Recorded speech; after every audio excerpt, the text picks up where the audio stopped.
This started a long time ago in maybe a decade far, far away. That this was just a gleam in Greta's eye when she talked to you about this.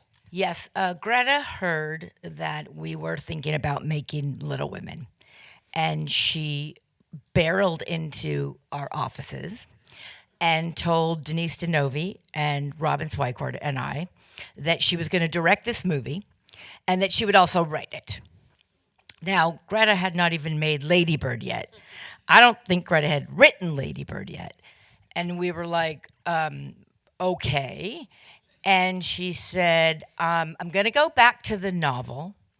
I'm going to make it about women and money and independence and freedom. And I have a completely different way of doing it. And we all just said, okay, I get it.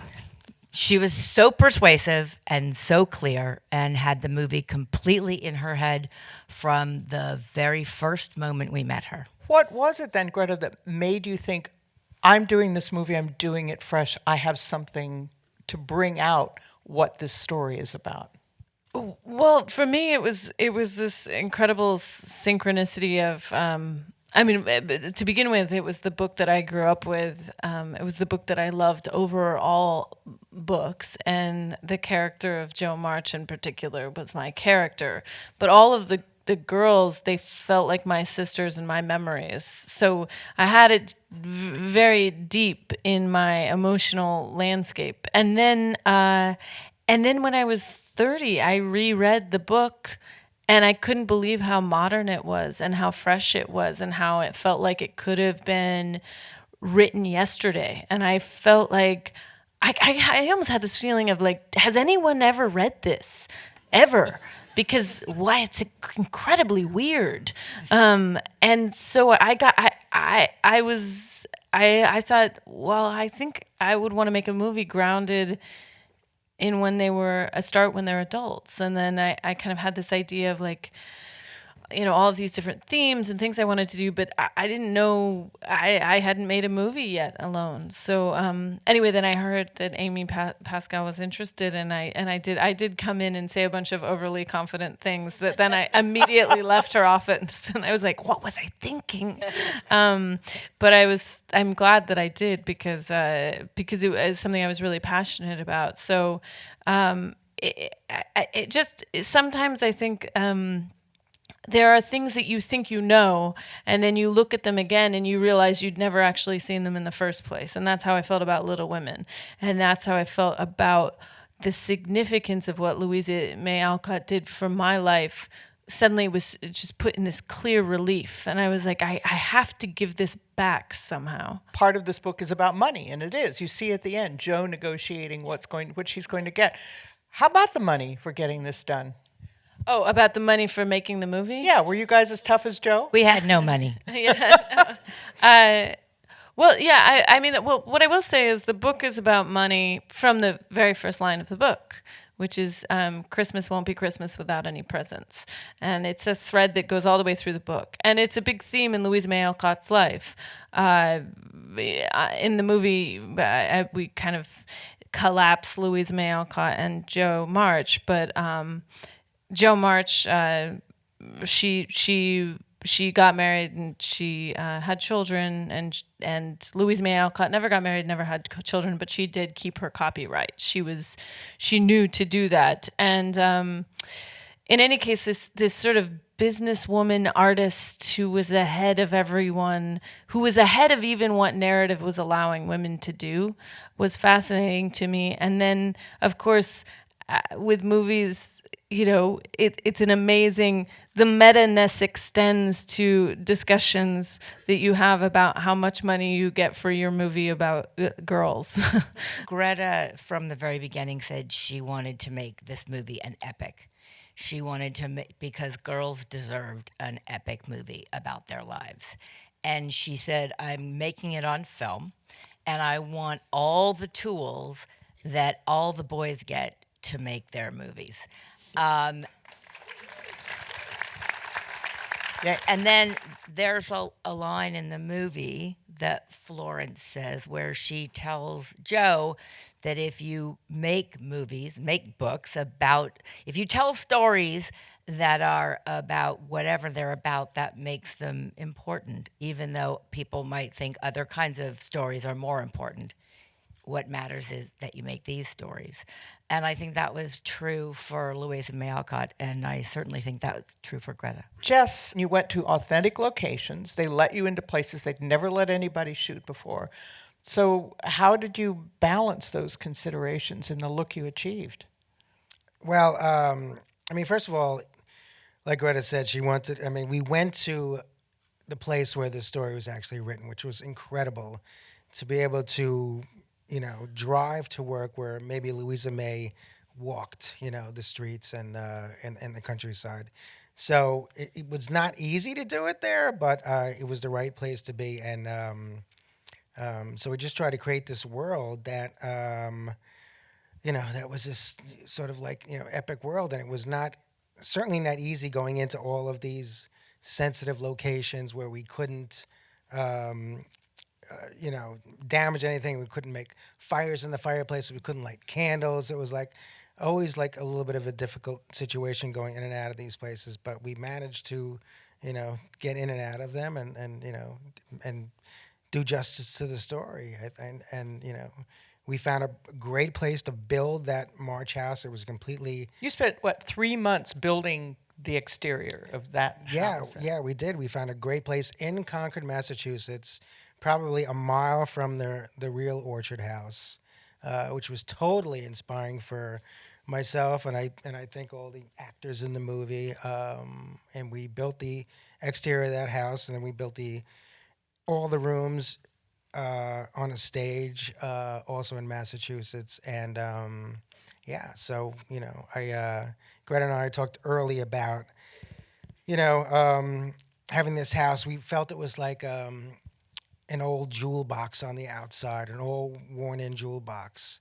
And then when you opened it up, it was full of color and hope and faith and, whatever the imagination is. And that was the inside of the house, juxtaposed to the Lawrence house, which was a big sort of mansion void of maybe any femininity or, Laurie was sort of missing something. So we created that whole world, and that was the main sort of like driving thing for their production design. Alexandre, can you talk about mixing up the nature, the kind of music you used, yours, the pieces by Schubert and Schumann, for example, and how you struck that right note?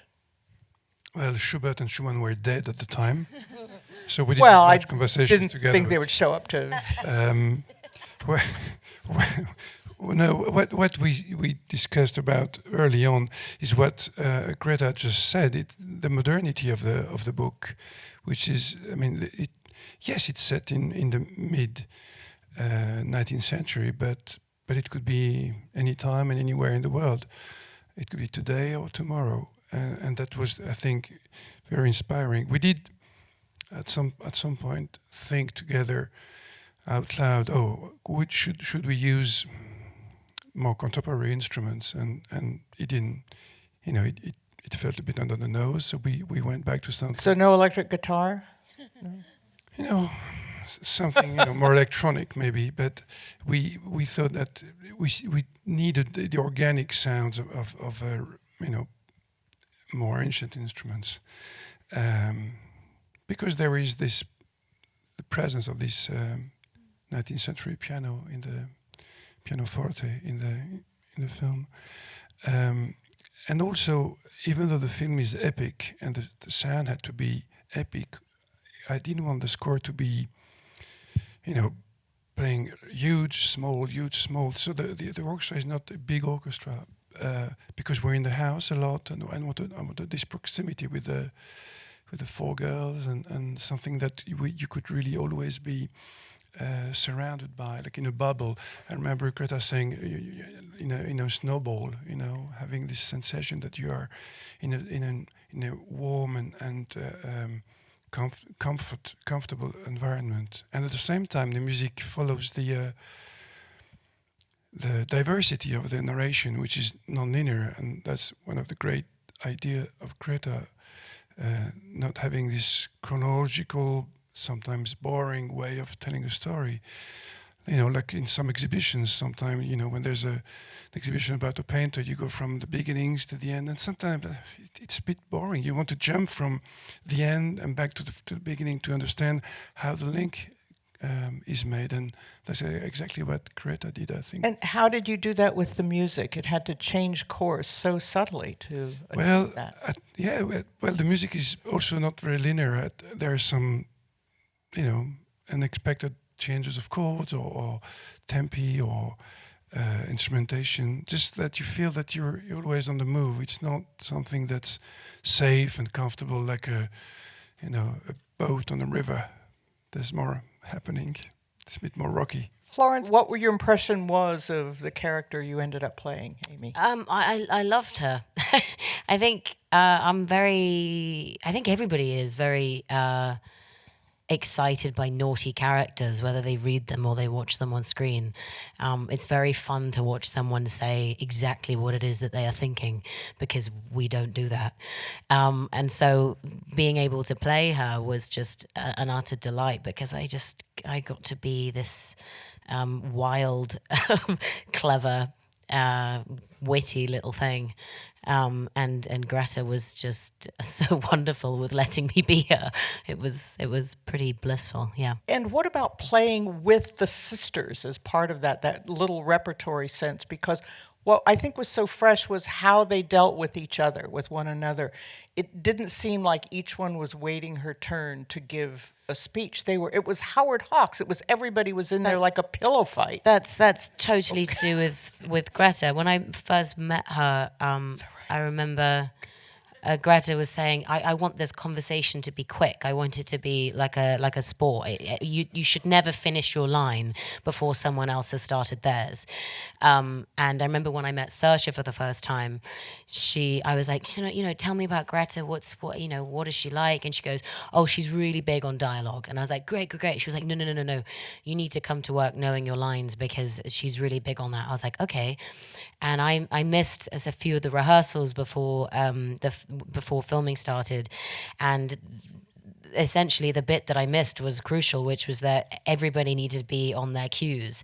And I remember the first day that I came to work, I realized every single line that Greta had written that was on top of one another, you had to come in on that exact word to create this cacophony of noise, I suppose. And that was it was symphonic in a way to. Yeah, and every single Alexandre. beat was, I mean, Greta would come in and be like, I'm hearing this and I want to be hearing this. And you would demonstrate what it was that you would want. And weirdly, that all made sense to everyone. And so you can imagine what it was like on the big days when there were about 8 people in and everybody had a very specific cue to come in. It was like a sport. You had to have your coffee and be ready for the day. And so then to turn to Nick, who had to put all of this together, I won't call it flashback, because it doesn't do justice to the structure that this ended up having. So it had to be complex to do without looking complex on the screen, including some of the things that Florence was talking about getting that split second timing just right. Yeah, I mean, the rhythm of it was so beautiful, similar to sort of what we were doing in Lady Bird as well. Just we were always trying to find the rhythm and the sort of the musicality of the scenes. And a good example is that scene Christmas morning when they all come downstairs, and it is like choreography. Every line has to follow to the next in rapid motion so that the camera can pick up on the next person and the next person and the next person. It's spinning around like a snow globe, as Alexandre put. And so you shake it up and then you watch it all settle. And it was all perfectly choreographed. And luckily we were able to cut it, I think, in a really wonderful rhythm as well.